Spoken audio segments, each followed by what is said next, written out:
Cool. I'm just going to pray for Nigel before he comes to speak to us this morning. Father, we thank you that you bless us with gifts, but we acknowledge that we need you to put them fully into action. I thank you for Nigel's willingness to come and speak this morning, but I pray that you would give us ears that are open to what it is you are speaking to us about through him. Would we be open to your leading this morning, Father, and would you speak to us through Nigel? Amen. In your name. Amen. Thank you. Thank you, Zoe. And it is great, as Zoe began the service, it's great to have all of us here this morning. It's good that you didn't all run away. Most of you probably didn't even read the newsletter intro, so that's okay. You're all here by accident. Okay. Let's put Nehemiah Chapter 3 into context. Some of you will have already been part of the first couple of chapters of Darren's series. Nehemiah faced a mess, quite to put it simply. And the context for that could be found in Jeremiah chapter 6. Let me just read the first few verses. Flee for safety, people of Benjamin. So, prophet is talking to the nation of Israel. Flee from Jerusalem. Sound the trumpet in Tekoa. Raise the signal over Beth Hakkerem. Remember these names because they come up later. For disaster looms out of the north, even terrible destruction. I will destroy the daughter of Zion, so beautiful and delicate. Shepherds with their flocks will come against her. They will pitch their tents round her, each tending his own portion. Prepare for battle against her. Arise, let us attack at noon. But alas, the daylight is fading, and the shadows of evening grow long. So arise, let us attack at night, and destroy her fortresses. This is what the Lord Almighty says. Cut down the trees, and build the siege ramps against Jerusalem. This city must be punished. It is filled with oppression. As a well pours out its water, so she pours out her wickedness. Violence and destruction resound in her, and sickness and wounds are ever before me. Take warning, O Jerusalem, or I will turn away from you and make your land desolate, so that no one can live in it. So the background of this story of Nehemiah is that Jerusalem was indeed attacked, and many Israelites were taken into captivity. And then this is where we are now. Nehemiah feels the call of God on his heart to return to the broken down walls, to the broken down city, to the desperation of years of ruin. So chapters 1 and 2, we discover Nehemiah's journey from being burdened with the state of his beloved city, Jerusalem. And then he has to deal with the practicalities of getting materials and permissions in place. And I think we see the hand of God all the way through those things, don't we? We see God's favour upon him in that the king gives him permission. And not only that, gives him safe passage, gives him letters for safe passage to go back to Jerusalem to assess the issues there. So we see his journey back to Israel, to Jerusalem, to begin making assessment of that monumental task ahead of him. And in the newsletter, hopefully some of you will have read my 3 points. Anybody remember what they might be? Oh, purpose. I heard that, yeah. No, well done. 1 out of 3 isn't bad. Okay. Purpose was the first one, yes. Providence, and then perseverance. Oh, I got some pictures as well. I've forgotten all about that because I just don't do this stuff. So forgive me. I'll be as slick as Darren next year. So why was repairing the wall so important?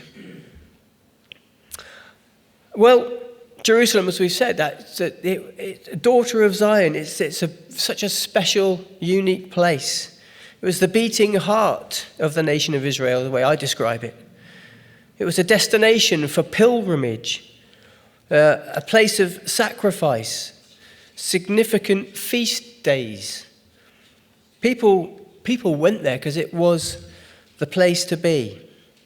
All these factors contributed to this massive sense of national pride, I guess you could put it. To see the city in ruins brought shame and disgrace. 2:18, isn't it? Oh, thank you. Yeah, good. I'm glad you're reading. I'm not. Then I said to them, so Nehemiah gathers the nobles, the officials, said to them, "You see the trouble we are in. Jerusalem lies in ruins and its gates have been burned with fire. Come, let us rebuild the wall of Jerusalem." This is the crux. "And we will no longer be in disgrace." There was that sense that when the centre when the place the whole world revolved around for them, when that was in ruins, when that was broken down, this sense of shame and disgrace came through, especially in the eyes of other nations.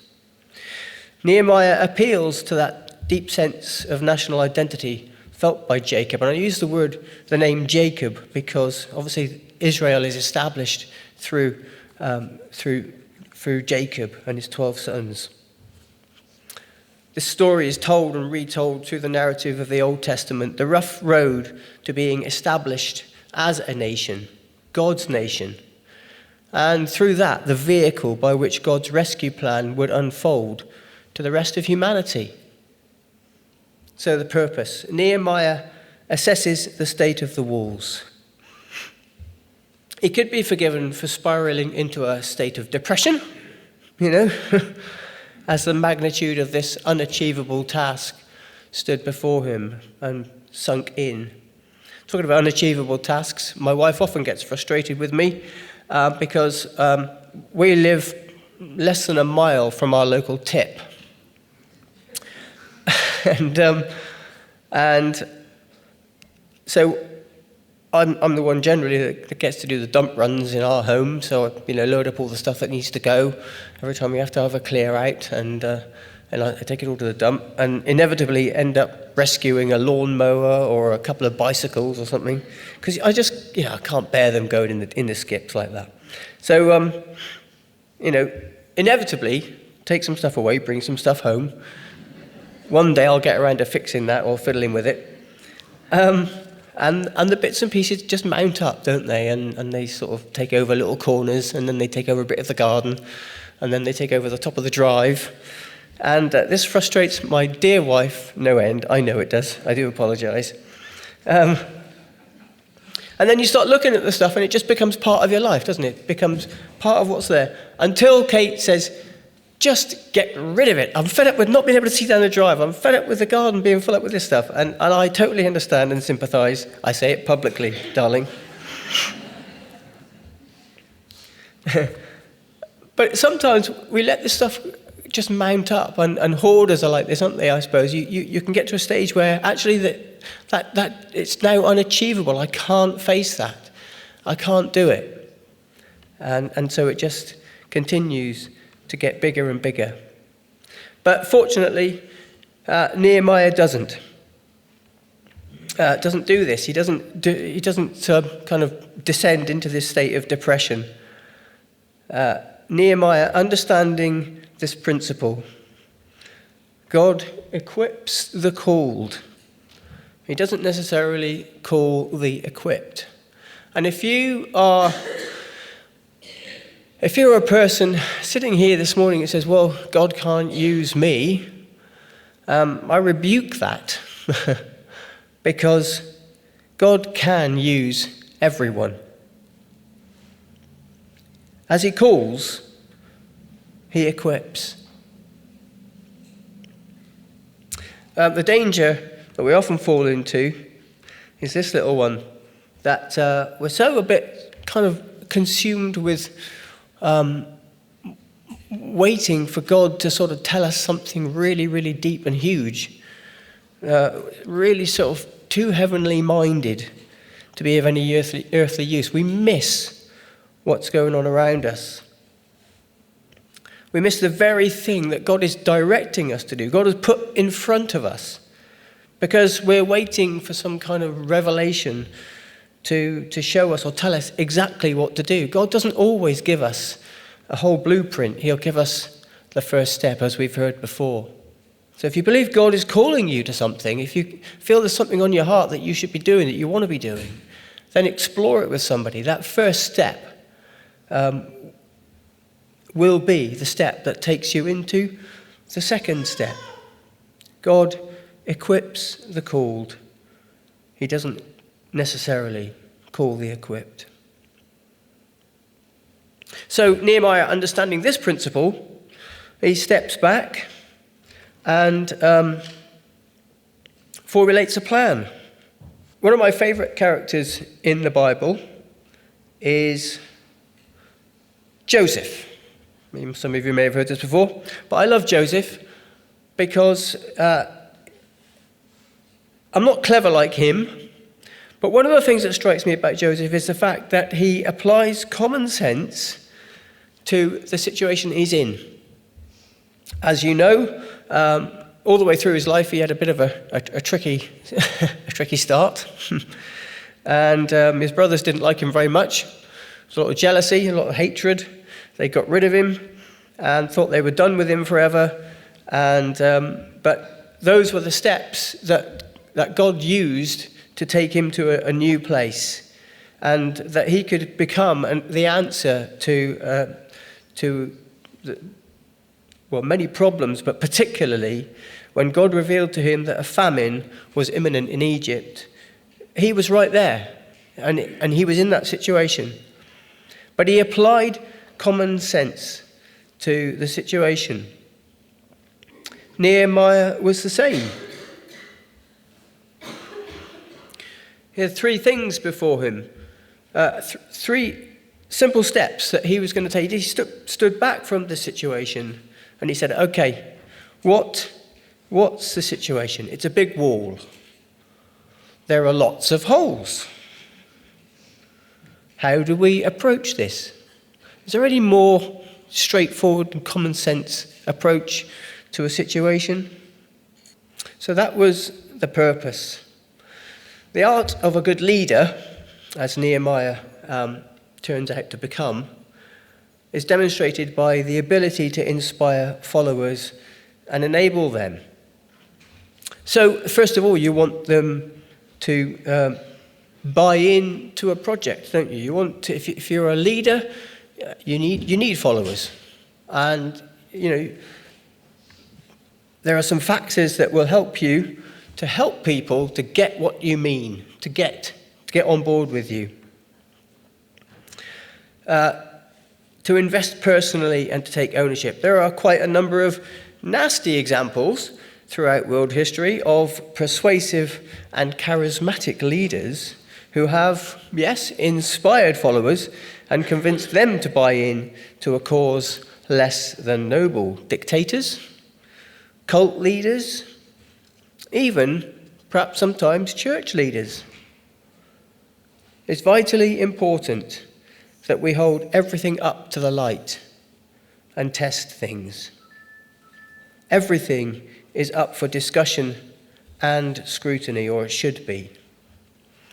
So Nehemiah does this. He does, chapter 2 talks about him standing back from the situation, taking it all in, first of all, before he goes and talks to anybody else about it. He doesn't just run up the first week he's there and go, come on, everybody, let's rebuild these walls. He has to take stock, and he has to build his leadership credential in a way.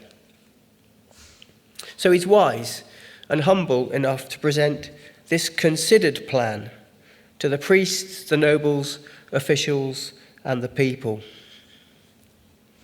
But the elements that really add that weight to his plans are the fact that he had that confirmation, the affirmation of God.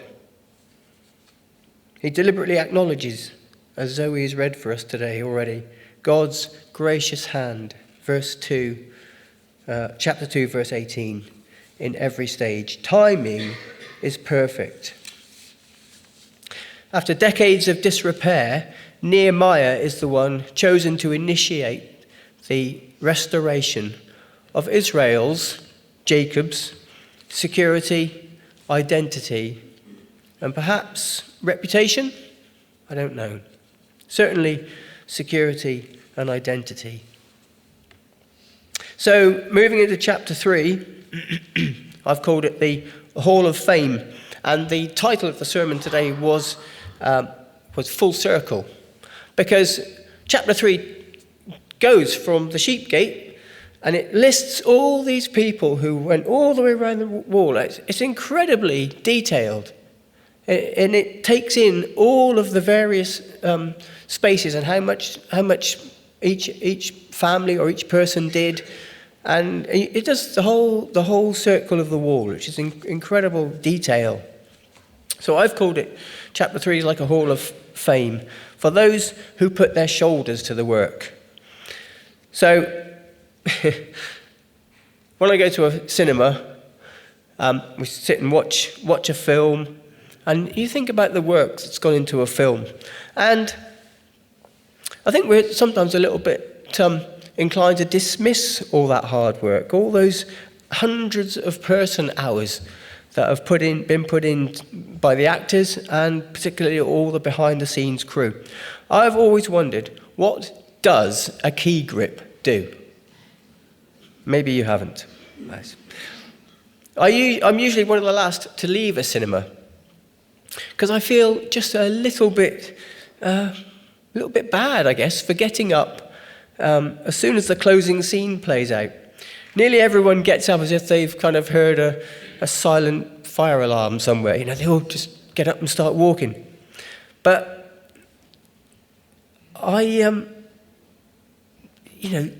all the people that roll up on the credits there, they've put in a lot of work. And maybe it's just me in a weird way that I carry on.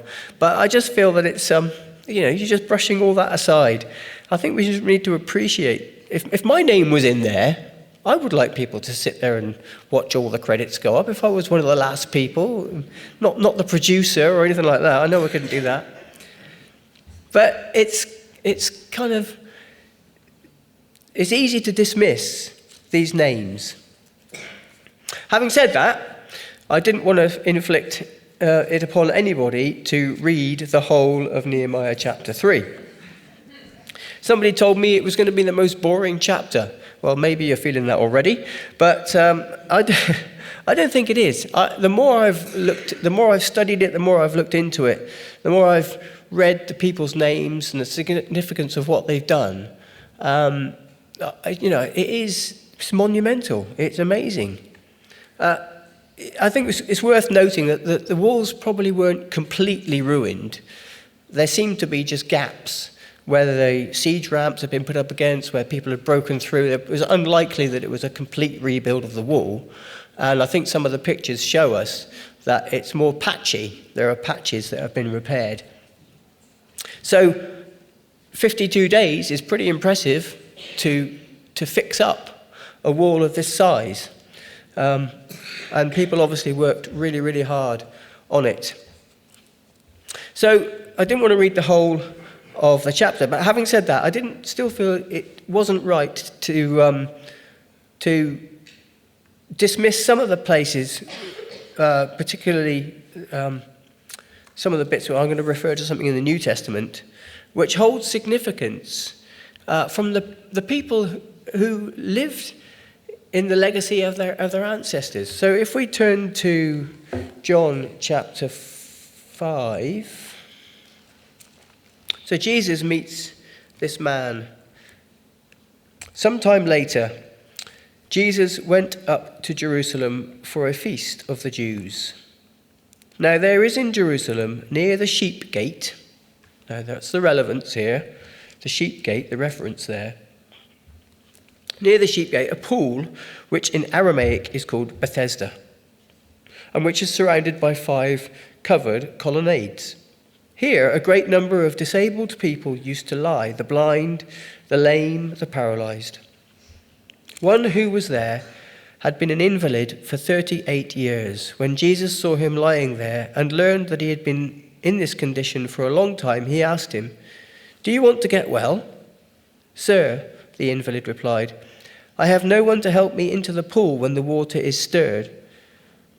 They believed that when the water moved, it was because an angel came and touched the water, and the first person that got in there after the water stirred would be healed. So this guy had been there for 38 years waiting for his chance. I have no one to help me into the pool when the water is stirred. While I am trying to get in, someone else goes down ahead of me. Then Jesus said to him, "Get up, pick up your mat and walk." At once the man was cured. He picked up his mat and walked. The day on which this took place was a Sabbath. And so the Jews said to the man who had been healed, "It is the Sabbath. The law forbids you to carry your mat." Talk about taking legalism to the extreme, which is generally what did happen. Think about the sheep gate. So when Jesus met this man by the pool near the sheep gate, who had been able to walk for 38 years, would he have acknowledged the work of Eliashib, the high priest? Would he have looked up and seen the sheep gate and thought, "I knew that guy. I knew who rebuilt this section of the wall"? Or would the words of Psalm 118 have pierced the hearts of the religious leaders in that parable of the tenants in Matthew 21? Let me just refresh us with that little story. So Jesus tells the story of the parable of a landowner who planted a vineyard. He put a wall around it, dug a wine press in it, and built a watchtower. Then he rented the vineyard to some farmers and went away on a journey. So sets the scene of people who had been given a vineyard and given responsibility to look after it. And there is a direct, Jesus was talking directly to the Pharisees and the rulers, the religious leaders. When the tenants saw the son, reading through the parable a bit more, they said to each other, "This is the heir. Come, let's kill him and take his inheritance." So they took him and threw him out of the vineyard and killed him. Therefore, when the owner of the vineyard comes, what will he do to those tenants? And the answer is, "He will bring those wretches to a wretched end," they replied. "And he will rent the vineyard to other tenants who will give him his share of the crop at harvest time." Jesus said to them, "Have you never read in the scripture, the stone the builders rejected has become the capstone? The Lord has done this, and it is marvelous in our eyes." Those words would have stung.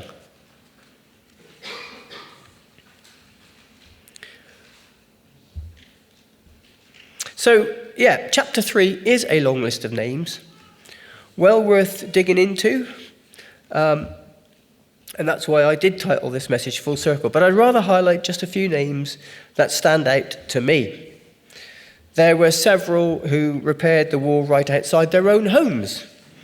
Benjamin and Hashub, Azariah, some priests, and Zadok, amongst others. Can you hear their dialogue? I can sort of hear the dialogue going on. I'm just putting this in. It's not in the Bible, so just test it, please. You know, a bit like what Kate says to me. I've been staring at that massive hole in the wall for ages. Every time I come out of my house, that gaping hole is right in front of me. a bit like the rubbish I bring home and adorn our garden with. I need fresh eyes to recognize it for what it is, and that that motivation to get it cleared. Yeah, thank you. Nehemiah was the catalyst. It doesn't happen without somebody coming along and highlighting it perhaps and getting movement on it. Nehemiah was the catalyst. They caught the vision and went to work. There are some pictures, not very easy to see, but that's a significant piece of construction. One of the gates there, top right. So, talks about some of the people. Baruch, son of Zabbai, he put in a shift and was recorded as zealous in his work. Well done, Baruch. Done a great job. You've worked really hard. Don't know what that means when you say somebody's been zealous in their work. Maybe he chucked the stones up, put a bit of mortar in, said, "That's it, I'm going for a cup of tea." But he was zealous. He'd gone on with his work. He worked hard, and it was an example to others. He's noted here because he was an example to others. He was zealous in his work. A guy called Hanan, verse 13, he showed some leadership, pulling together the residents of Zanoah. Now, if you cross-reference some of these names, it's fascinating because Zanoah is a little town in the western foothills, apparently. So quite a considerable distance from Jerusalem. So people were hearing about this new project. It didn't just take 52 days. People were hearing about this project and saying, "I'm going to get on board with this." So they repaired the valley gate, plus over 400 meters of the wall, working effectively as a group and doing more than their fair share. So Hanan shows some leadership here. He gathers people, and he doesn't just do his little bit. He motivates them to get a lot done.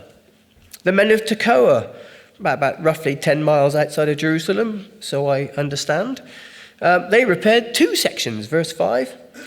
But you can note as well the reference to the nobles. Has anybody read this already? Verse 5. But the nobles would not put their shoulders to the work under the authority of their supervisors. That is an indictment, if you can ever read one. That's just a shame, isn't it? People who won't submit to somebody else's authority because they feel it's below them. And it's not a good reference to have in this list of names. Beth Hackerem gets a mention. That's not a woman, by the way. Beth Hackerem. It's a district. And where did we read that earlier? I said, remember the names. Jeremiah 6. Yeah, flee for safety, people of Benjamin. Blah, blah, blah. Raised the signal over Beth Hackerem. I think these people, when they heard what was going on, they said, the prophet spoke about this centuries ago. And here we now have the opportunity to get involved in this. I mean, I wouldn't say it's exactly the high point of the project. He was given the job of repairing the dung gate.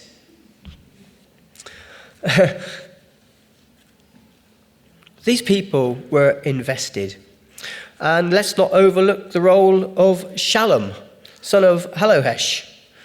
Halohesh, that guy who was going to allegedly devise a kosher menu and ingredients outlet for people with no culinary interest. Halohesh? Oh, okay, I didn't land well, did it? More gusto next time, okay? Okay. Anyway, Shallum, son of Halohesh, he made repairs to the wall with the help of his daughters. Verse 12. Fascinating stuff. The purpose wouldn't have been fulfilled if it wasn't for the providence of God. Okay, so owning the vision. They owned the vision, but they realized that there needed to be some personal investment here. Remember, we often refer to it, our old former treasurer, many, many years ago, Brian, often said, the good news is we've got the money for the project that we were thinking about doing. The great news is we've got the money and the resources. The money is all in your pockets. So God's providence is there. So people from all over gathered to join in, except as we've said, the nobles, of course, they were above all that. But cross-referencing with chapter 7, which somebody else will preach on, but in chapter 7 of Nehemiah, we read about the finances and costly items donated to actually facilitate the work. Reading ahead into chapter 5, we see the heavy personal investment of time, skills, and resources. And that led to some resentment and to squabbling. Nehemiah takes authority again to sort out the problems there, but again, that's for somebody else to preach on. In the prayers last week, led by Sam, we were challenged to be the answer to somebody's prayer this week. Can anyone testify to this today? Don't have to answer it now. But do we look for those opportunities to be the answer to someone's prayer? What or where are the broken situations to which we can bring healing and restoration? The walls aren't completely missing, they're just a bit broken.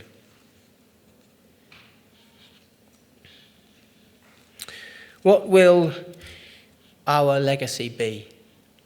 Will our names appear somewhere in some ledger? Because I think they're significant.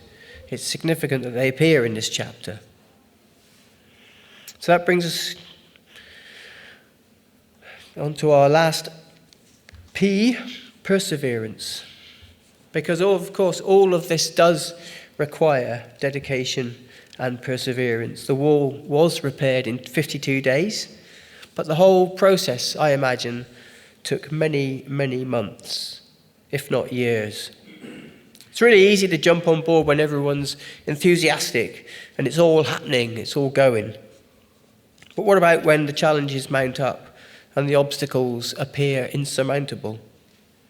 Chapter 4 is titled Opposition to the Building. You know, after all this good stuff that's been going on, all of a sudden, there's a brick wall. Don't laugh, that's not a joke. Opposition to the building. Words like intimidation, ridicule, and insult creep in. But verse 6 of chapter 4 is where owning the vision prevails. The key in chapter 4, verse 6 is the people worked with all their heart. We all face huge challenges in relationships, with health, perhaps, with circumstances, in work and personal life. I often describe life as forwards to the next obstacle. We all face obstacles of differing sizes and shapes at many times in our lives. Perseverance isn't about being carried along by the current, but it is about having the strength and conviction to swim against it when you need to. Perseverance isn't about being carried along by the current. It's about having the strength and conviction to swim against it when you need to. So as we wind this up this morning, we can't do this alone, can we? Few people have the strength and mental attitude required to navigate life independently. We need each other. We need to spur one another on. We need to enable others. We need to stand with and walk with each other. Who was it who said, "No man is an island"? It was a poem, a beginning of a poem by John Donne in the 17th century. It's a long time ago. No man is an island. No person is able to function completely independently. So our takeaway today is this: identify your purpose. Know that when God calls, he equips. And rely on his Spirit to fuel your perseverance. I hope that encourages you, and I hope that perhaps motivates you, inspires you. And let's do this and continue to walk in God's purposes together. Amen.